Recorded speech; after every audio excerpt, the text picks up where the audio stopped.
warahmatullahi wabarakatuh. Waalaikumsalam warahmatullahi wabarakatuh. Saya Nur Hidayah sebagai moderator pada kajian rutin yang ke-6 dengan tema upaya membangkitkan semangat nasionalisme dalam KPMDB. Pada kajian kali ini ada pemateri kita, yaitu Mas Rois Abdillah. Mungkin langsung saja kajian ini dimulai. Assalamualaikum warahmatullahi wabarakatuh. Waalaikumsalam warahmatullahi wabarakatuh. Bismillah, alhamdulillah, wassalatu wassalamu ala rasulillah sayyidina wa maulana Muhammad ibni Abdillah wa la hawla wa la quwwata illa billah wa bismillah sadri wa yassir li amri yang kami hormati segenap pengurus wilayah yang pada kesempatan ini mampu hadir dalam acara kajian rutin KPMDB Komisaris YIN Syekh Nurjati Cirebon, Ketua Umum yaitu Saudara Adib, kemudian Ketua Umum Komsat juga yang saya hormati Mas Badri, serta keluarga pelajar mahasiswa yang saya banggakan dan keluarga pelajar mahasiswi yang saya cintai. Dalam hal ini teman-teman Komsat menginginkan adanya kajian yang bertemakan upaya membangkitkan semangat nasionalisme dalam KPMDB. Dan kebetulan saya dikabari oleh teman-teman Komsat, insya Allah saya hadir untuk sharing, ngobrol bareng, mencapai bareng barengnya. Dan mohon maaf atas keterlambatan dan kekurang saya berpakaiannya pakai kaos ya teman-teman, karena tadi saya itu gugup bangun tidur berangkat, mandi selesai langsung berangkat, ternyata sampai sini alhamdulillah. Saya datang jam 8 pas kebetulan ya bodohnya saya itu nggak ingat, oh iya KPMDB jadwal jam 10 maka jam 10 jam 11 itu tepat waktu, saya itu tepat waktu jam 8 sampai sini. Dan itu sudah mencari rumahnya Putri, ini gang yang keempat yang saya cari. Ngiras-ngirus ya, ini acara kajian sekaligus mumpung ini masih bulan Syawal, teman-teman, kami sebagai yang dikatakan oleh moderator untuk mengacaprak bareng bahwasanya bagaimana kalau kita mengadakan juga sistemnya model halal bihalal sekaligus mumpung masih di bulan Syawal, karena saya pun selaku pernah berada di KPMDB, saya banyak kekurangan, banyak omongan-omongan yang selalu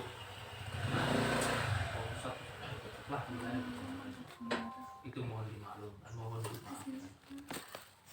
Sedikit terkait masalah halal bihalal ya. Halal bihalal itu apa sih? Itu produk ya. Halal bihalal itu bentuk produk dari Indonesia. Karena di luar Indonesia tidak ada halal bihalal. Andaikan ada mungkin beliau yang mengambil dari tabarukan dari sini. Kita niatkan halal bihalal itu untuk saling halal menghalalkan.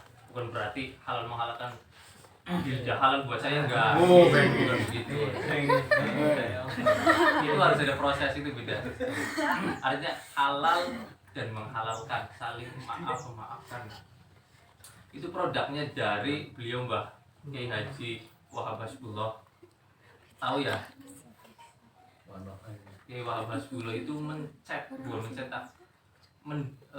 mencetuskan bahwasanya adanya halal bihalal itu ketika kurang lebih sekitar tahun 1948 itu Indonesia baru merdeka berapa? 3 tahun. 3-4 tahun jalan lah. Itu terjadi bahwasanya adanya para penggede politik dan lain sebagainya, para ormas itu memang mau adanya penghancuran. Titik-titik di mana kalau ini tidak dibentuk persatuan, sehingga Indonesia akan menjadi jahiliyah lagi, tidak merdeka lagi. Akhirnya terbentuklah kumpulan di mana di situ ada Kiai Wahab Rasulullah dan beliau presiden pertama siapa ya? Gus Dur. Insinyur Soekarno itu memberikan usulan bagaimana kalau kita mengadakan silaturahim seluruh Indonesia. Bukan berarti seluruh Indonesia kita harus kumpul, enggak, tapi di tiap daerah masing-masing. Kemudian setelah itu adanya Kiai Wahab Rasulullah, singkat cerita, memberikan jangan pakai silaturahim. Kalau silaturahim biasa mungkin kurang keren lah ya bahasanya. Itu bentuk namanya halal bihalal, dan halal bihalal pun itu oke lah, itu bahasa Arab. Tapi itu bukan dari orang Arab pun nggak tahu bahwasanya ada kalimat halal bihalal, itu nggak tahu. Karena nggak semua orang Arab fasih mengucapkan huruf hijaiyah yang ada 17, ya kan? Huruf hijaiyah ada berapa? 17. Ada itu manfaatnya yang positif. Termasuk kayak tahu lagu Magadir ya? Magadir tahu ya? Coba nyanyi. Itu lagu Magadir, ada nggak huruf hijaiyah yang disebut dengan bahasa Magadir? Itu kan Magadir ya? Ada nggak? Nggak ada kan? Tapi orang Arab nyanyinya apa? Magadir dan sebagainya. Itu bukan orang Arab pun nggak tahu bahwasanya ini loh seperti ini. Dan huruf hijaiyah itu nggak semua orang Arab mampu melafalkan, sedangkan itu dari Arab. Contohnya salah satunya itu adalah Qaf ya. Orang-orang Arab Turki pun pakainya Qafnya agak ke huruf G kalau kita ya, ga seperti itu. Makanya itu loh lagu Magadir aslinya Maqadir. Tapi lidah orang Arab nggak bisa mengucapkan jadi Magadir. Termasuk di Indonesia pun sama, Ain jadi nah. Dan itu saya praktek betul ketika saya di Wangon. Kemarin juga saya ke Wangon sholat Jumat di sana. Alhamdulillahirabbil alamin. Alhamdulillahirabbil alamin. Dan yang yang khotib, masya Allah, orang mungkin pati-pati dia disuruh untuk khotbah, otomatis dia adalah pilihan dari masyarakat yang lainnya, ya kan? Tapi untuk membaca surat Inna a'toinakal kausar, greget, Inna a'toina, ya seakan-akan dia kan masih butuh yang namanya sentuhan sentuhan dari teman-teman mahasiswa untuk membenahi apa di basicnya JIN itu di situ. Mungkin itu saja yang dapat saya sampaikan. Belum materi dah. Materinya itu tentang upaya ya. Itu pembukaan teman-teman. Upaya membangkitkan semangat nasionalisme dalam pertahanan.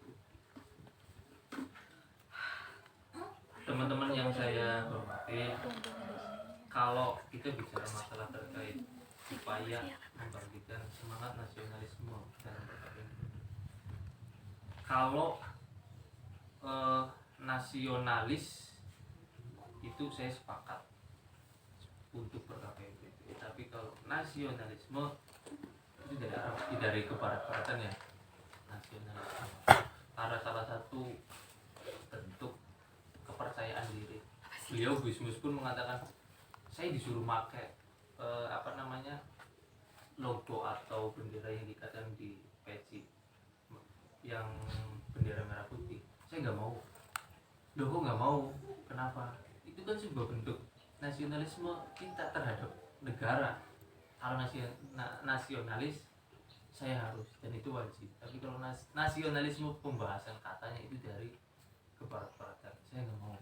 Udah, terus untuk kita menjadi nasionalis silakan dipakai. Saya pakai. Itu Gus beliau. Nah, upaya itu sebenarnya kita harus ada ikhtiar ya.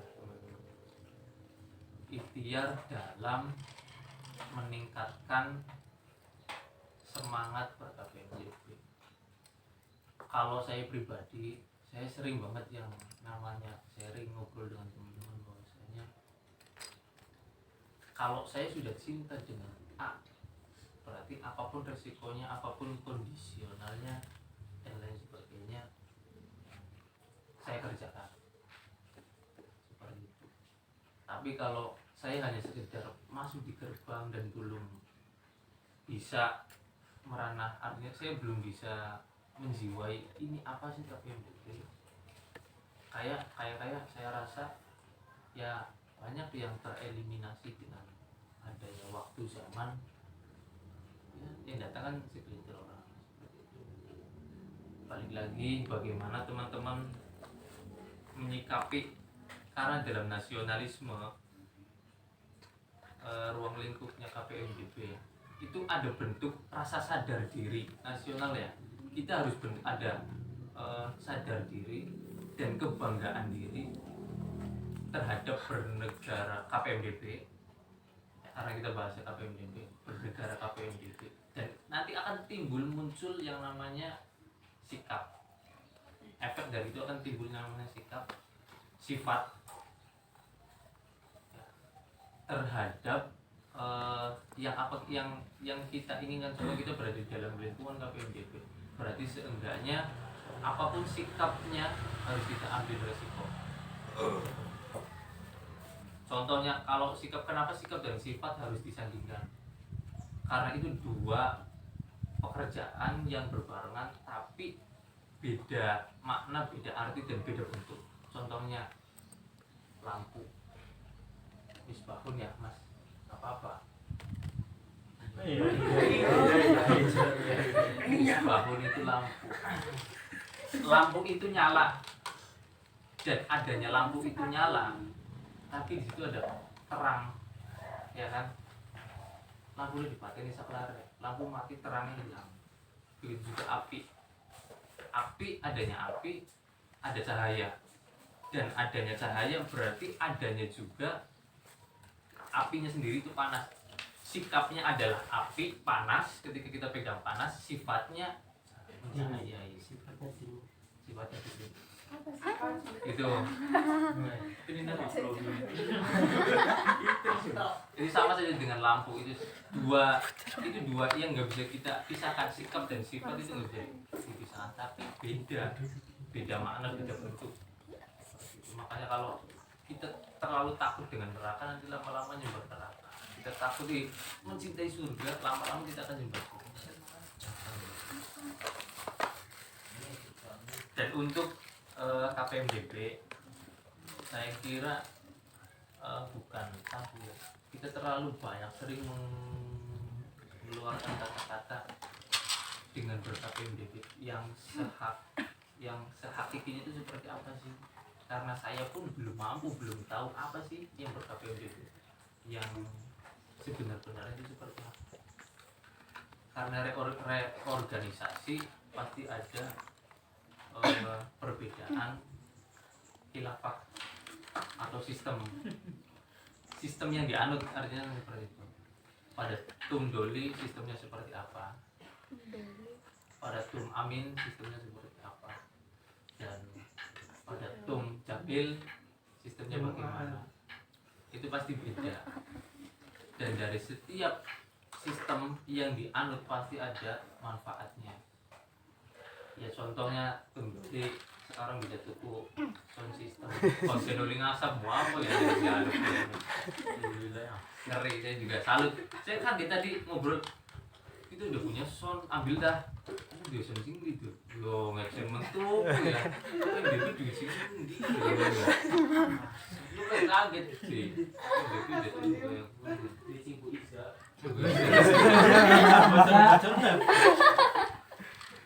Ya wis ngetuan acara jaluk maning.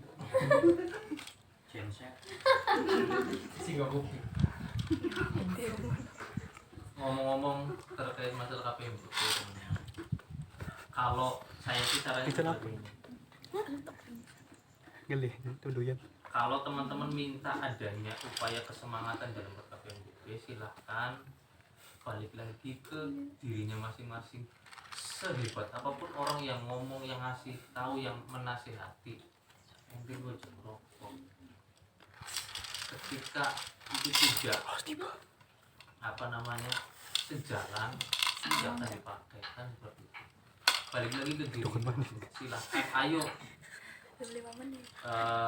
kita semangatkan apa namanya semangat Bapak PBB ditambah dengan cara apa? Cari informasi-informasi yang namanya nanti insya Allah mau ada apa ya munas untuk kajian kita, silahkan digali karena pada zamannya munas itu pernah jadi cacat dan sampai sekarang cacat. Kalau di tahun ini cacat lagi dan Cirebon tidak mampu untuk apa namanya rekonsiliasi. nah, itu kayak apa ya, lucunya di sini karena dari mulai Mars kemudian ADART kemudian dari susunan sistem itu pusat pun ngambil dari Cirebon. Kita yang punya wadah, kita yang punya asal usul, kita yang punya apa namanya background dikasihkan ke mereka, tapi mereka tidak ada hasil. Ya saya kira ya lucu nyontek, tapi malah apa namanya melenceng dari jalur itu. Karena dulu KPMDB yang ada di pusat itu bukan sistemnya kepengurusan. Jadi tahu PBB ya? PBB di situ sistemnya kayak koordinator. Dari Cirebon ngambil 2 orang. Ya seperti delegasi. Dari Semarang ngambil 2 orang, dari Purwokerto, dari Jogja, dari Jakarta, Bandung, Pekalongan, Solo dan lain sebagainya ambil. Nah dari situlah mereka kumpul. Tidak ada ketua, tapi hanya ada koordinator seperti itu. Nah yang orang dari Cirebon 2 ini yang akan menjadi jembatan untuk memberikan informasi terhadap wilayahnya masing-masing. Makanya dulu itu bagusnya di situ. Kalau sekarang jabatan sudah menjadi rebutan kepada jabatan akademik itu ya apa? Itu diskusi. Teman-teman yang saya hormati, adakah ya mungkin sementara itu saja dulu, sudah setengah 12 ya, bentar lagi dulu. Barangkali ada yang mau ditanyakan atau ada yang mau diusulkan atau ada yang mau menambahkan, nanti kami persilakan lagi terhadap. Terima kasih. Kurang lebihnya saya mohon maaf yang sebanyak-banyaknya. Wallahul muwaffiq. Wassalamualaikum warahmatullahi wabarakatuh.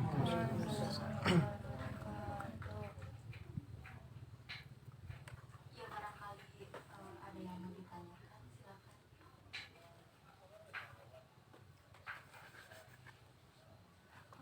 Izin masuk.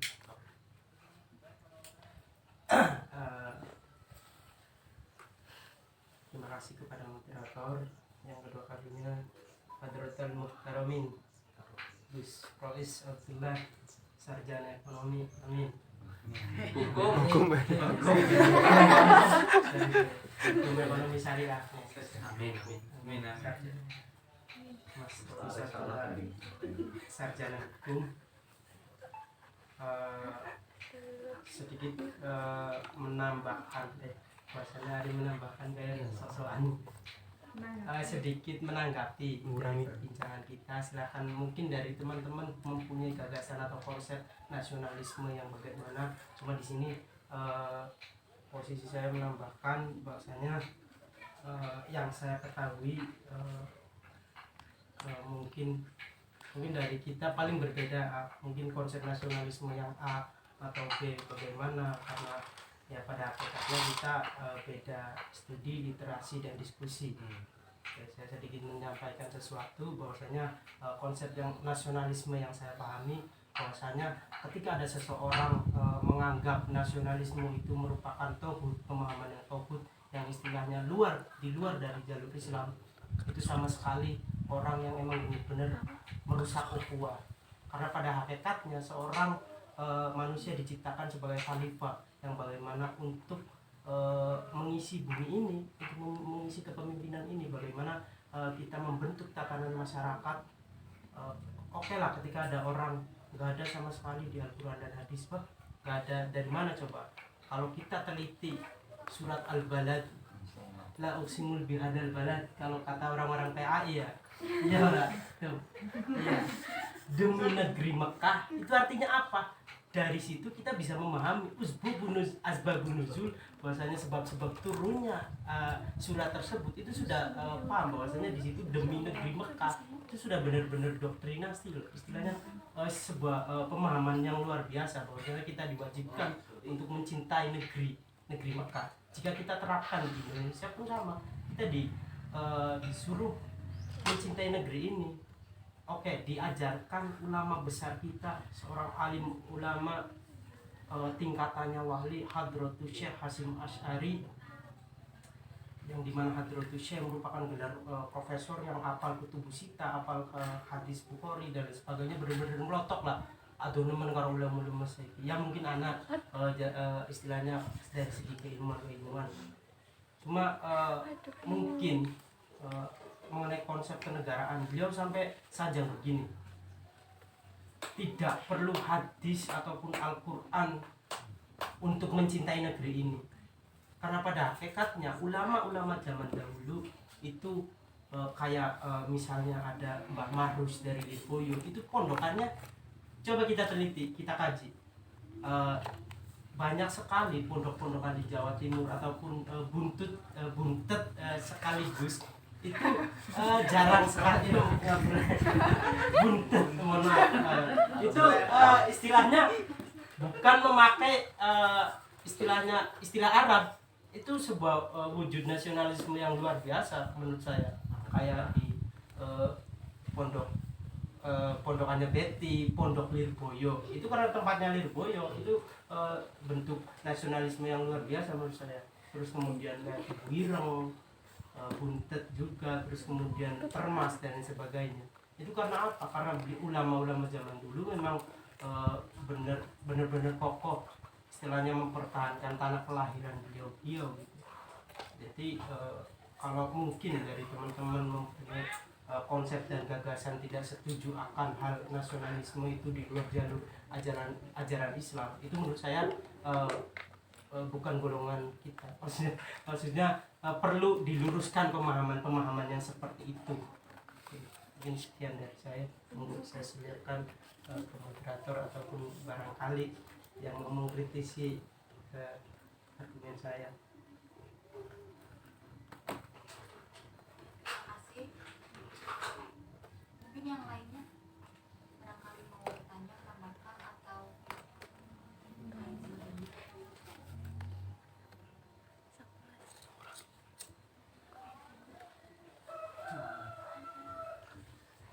Kenapa?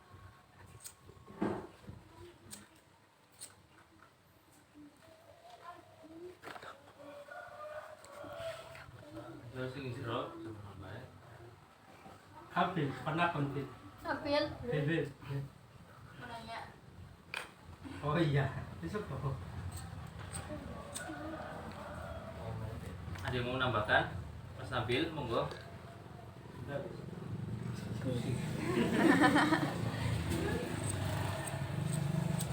Saya tambahkan lagi dari Mas Badrul. Itu benar teman-teman. Karena apa ya? Yang kita nggak tahu, nasionalis itu terdidik dan terus mengakar di mana di orang-orang ulama-ulama setempat kita. Contoh kayak guru-guru ngaji. Itu yang kita sebut.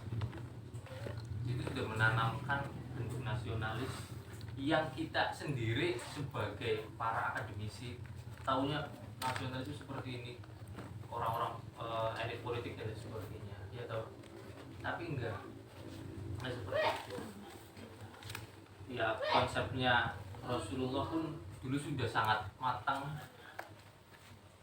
Kenapa dalam surat At-Tin, ya benar At-Tin, watini wa zaituni wa turi sinina wa hadzal. Ayat pertama lambangnya ada Nabi siapa, ayat kedua Nabi siapa, dan yang ketiga itu lambangnya Nabi Musa. Kenapa dilambangkan Nabi Musa? Karena di situ ada gunung Tursina pada zaman Nabi Musa. Dan yang keempat, wahadal baladil amin. Bagaimana menciptakan negara yang aman. Kita mau berorganisasi, kita mau mengadakan ibadah yang kokoh, yang tenang, negara itu diamankan. Kita perkokoh dulu bagaimana si negara itu supaya kita tuh nyaman dalam bernegara. Contohnya sekarang Palestina apakah nyaman untuk beribadah? Kan enggak tahu. Bukan sholat, bukan ditembak gitu. Nah itu di situ yang susah. Bagaimana kita menciptakan, kita balik lagi putar, kita terapkan di KPMDB. Bagaimana kita berorganisasi ber-KPMDB yang nyaman. Berarti kita harus menciptakan yang namanya wahadal baladil amin KPMDB-nya. Ya, bagaimana menciptakan bentuk kenyamanan yang ada dalam ber-KPMDB. Ya dari siapa itu yang bisa menciptakan? Ya dari orang-orang yang ada di dalamnya. Bagaimana orang mau masuk ketika kita sendiri di dalamnya porak-poranda. Artinya porak-poranda bukan berarti yang namanya miskomunikasi, bukannya. Artinya porak-poranda itu ya susah. Yang sampai menonjol keluar wong KPMDB bikin langkah bentuk wujudnya nggak ada bentuk kesekretariatan misalkan. Kalau di LSM apa sekretariat kantor bilang langkah apane, kantor apa nyatanya nggak ada kinerjanya, kan seperti itu. Silakan dibentuk untuk ber-KPMDB teman-teman yang mampu. Bukan saya, bukan lagi orang wilayah, tapi kita balik lagi ke orang-orang Komsat yang bisa menjadikan KPMDB itu lebih makmur ya teman-teman pada gitu loh. Teman-teman silahkan menggait ilmu, mencari ilmu ke siapapun, karena konsep saya itu dulu untuk ber-KPMDB pada zamannya saya tugas saya harus mencari masa. Setelah itu saya katakan saya ngobrol dengan Tum Amin, silakan teman-teman KPMDB di angkatan sampean Tum Amin, kalian dalemi yang namanya SDM. Bocah-bocah di ilmu sakit. Yang pertama chemistry, yang kedua cari sumber daya. Nek sumber daya wis dapat ya sudah kita dapatkan. Di tahun berikutnya kita melebar keluar, kita cari yang belum kita dapatkan di luar. Tahun berikutnya lagi itu kalau sistemnya tangga, artinya sistem tangga itu berjalan. Cuman kan itu seharusnya diterapkan untuk masa-masa jabatan kayak presiden 5 tahun. Gitu. Kalau diterapkan di masa-masa jabatan setahun ya orang bakal jadi beda wong, pasti tidak perubahan. Terima kasih, monggo lanjut. Yang lainnya Mas Adik. Karena emang yang lain agak malu-malu ya, jadi akan bukan menambahkan ya, sedikit mengungkapkan sedikit apa sih? tadi bahasanya biar lebih halus gitu.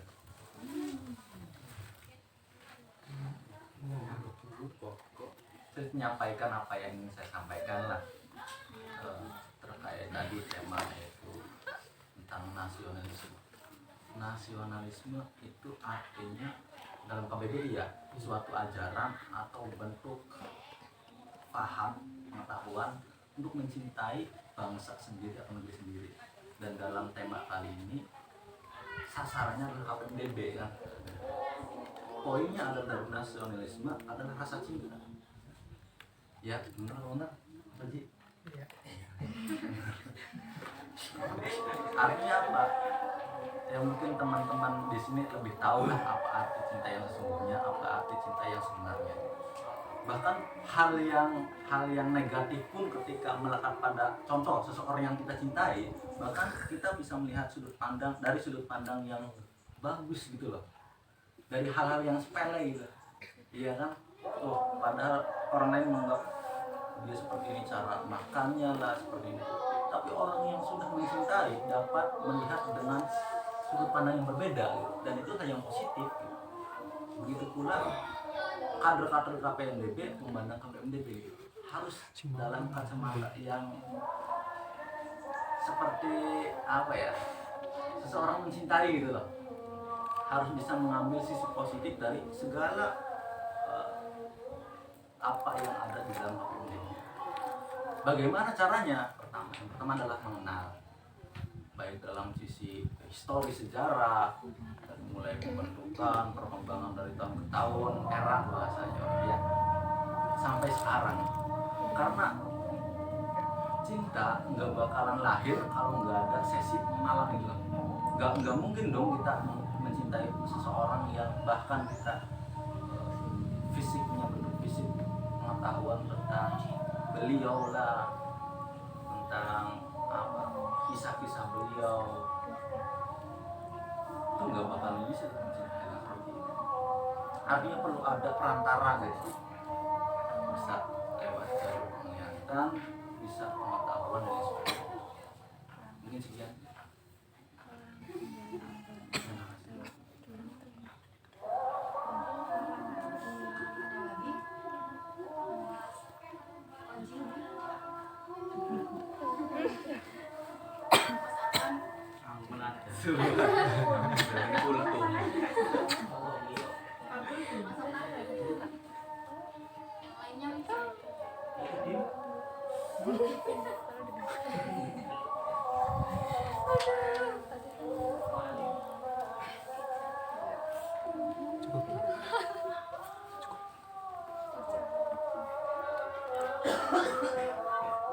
Mungkin cukupkan ya, karena waktunya juga udah mau gugur.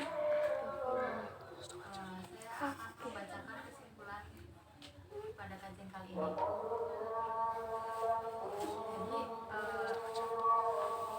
Jadi apa ya, upaya membangkitkan semangat nasionalisme dalam KPMDB itu ya balik lagi ke diri masing-masing, dan cara meningkatkannya itu dengan cara mencari informasi-informasi seperti itu. Nah, dalam menciptakan kenyamanan di suatu organisasi ya, dari orang-orang yang di dalamnya yang bisa menjadikan organisasi itu jadi lebih makmur. Mungkin itu saja yang dapat saya sampaikan. Kurang lebihnya mohon maaf. Wabillahi taufiq wal hidayah. Wassalamualaikum warahmatullahi wabarakatuh. Waalaikumsalam warahmatullahi wabarakatuh.